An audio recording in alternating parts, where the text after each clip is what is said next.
പിതാവിനും പുത്രനും പരിശുദ്ധ റൂഹായിക്കും സ്തുതി, ആദി മുതൽ എന്നേക്കും തന്നെ ആമേൻ.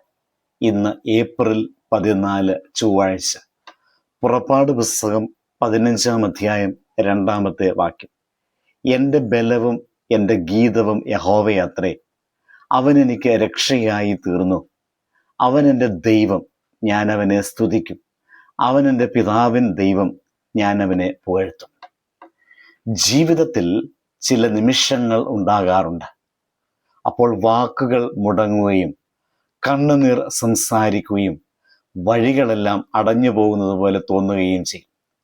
അത്തരം സമയങ്ങളിൽ മനുഷ്യൻ ഹൃദയത്തിൽ ചോദിക്കുന്നു, എനിക്ക് ശക്തി എവിടെ നിന്നാണ് ലഭിക്കുന്നത്? ഈ ചോദ്യത്തിന് ദൈവവചനം നമുക്ക് അതിസ്പഷ്ടമായ മറുപടി നൽകുന്നു. യഹോവ എൻ്റെ ശക്തിയും എൻ്റെ ഗാനവുമാകുന്നു. അവൻ എനിക്ക് രക്ഷയായി തീരുന്നു. ഇസ്രായേൽ ജനങ്ങൾ ചെങ്കടലിന്റെ തീരത്ത് നിൽക്കുമ്പോൾ അവരുടെ മുൻപിൽ കടലുണ്ടായിരുന്നു. പിന്നിൽ ശത്രുക്കൾ പിന്തുടരുകയായിരുന്നു. മനുഷ്യന്റെ കാഴ്ചപ്പാടിൽ അത് അവസാനമായിരുന്നു. പക്ഷെ ദൈവത്തിന്റെ പദ്ധതിയിൽ അതൊരു പുതിയ തുടക്കമായിരുന്നു. ദൈവം കടൽ പിളർത്തി അവർക്ക് വഴി തുറന്നു കൊടുത്തു. അതിനുശേഷമാണ് അവർ ഈ മഹത്തായ സ്തുതിഗാനം പാടിയത്. അതിനാൽ ദൈവത്തിൻ്റെ ശക്തി അനുഭവിച്ചവർക്ക് മാത്രമേ ദൈവത്തെ ഗാനമായി പാടാൻ കഴിയൂ എന്നത് നാം മനസ്സിലാക്കണം.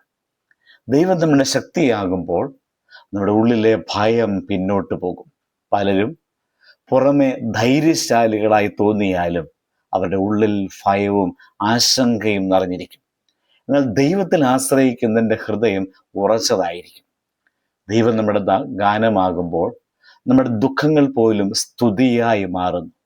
മോശയും ജനങ്ങളും വിജയം കണ്ട ശേഷമാണ് പാടി തുടങ്ങിയത്. എന്നാൽ യഥാർത്ഥ വിശ്വാസിയുടെ ജീവിതത്തിൽ പ്രശ്നങ്ങൾ ഉണ്ടായിരിക്കുമ്പോഴും ദൈവത്തെ സ്തുതിക്കുവാൻ അവർക്ക് സാധിക്കും. ദൈവം നമ്മുടെ രക്ഷയാകിയാൽ പരാജയം നമ്മുടെ ജീവിതത്തിലെ അവസാന വാക്കാകുന്നില്ല. ഇസ്രായേലിന്റെ മുൻപിൽ കടലൊരു തടസ്സമായി തോന്നിയെങ്കിലും ദൈവത്തിന് അതൊരു വഴിയായിരുന്നു. അതുകൊണ്ട് നമ്മുടെ ജീവിതത്തിലെ തടസ്സങ്ങളും ദൈവം വഴികളാക്കി മാറ്റും എന്ന ബോധ്യമുണ്ടാകണം. ദൈവമുള്ളപ്പോൾ അടഞ്ഞ വാതിലുകൾ പോലും അവസരങ്ങളായി മാറുന്നു എന്ന വിശ്വാസത്തോടെ നാം മുൻപോട്ട് പോകണം. ഒരിക്കൽ ഒരാൾ ഇരുണ്ട രാത്രിയിൽ വഴിതെറ്റി നടക്കുകയാണ്. അവൻ്റെ കയ്യിൽ ഒരു ചെറിയ ദീപം മാത്രമേ ഉണ്ടായിരുന്നുള്ളൂ.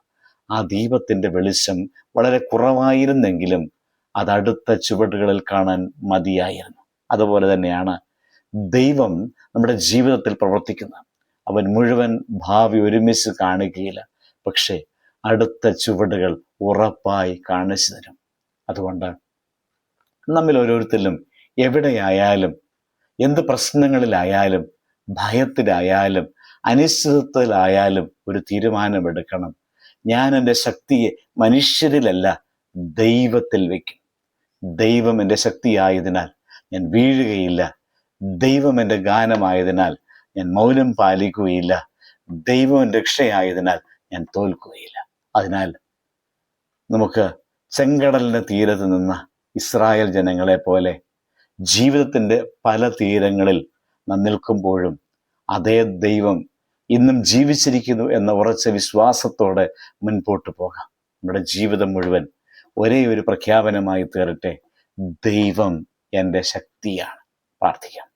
കരുണാനിധിയായ ദൈവമേ, നീ ഞങ്ങളുടെ ശക്തിയും ഗാനവും രക്ഷയുമാകുന്നു. ബലഹീനതകളിൽ ഞങ്ങളെ ശക്തരാക്കണമേ. ഭയമുള്ള സമയങ്ങളിൽ വിശ്വാസം നൽകണമേ.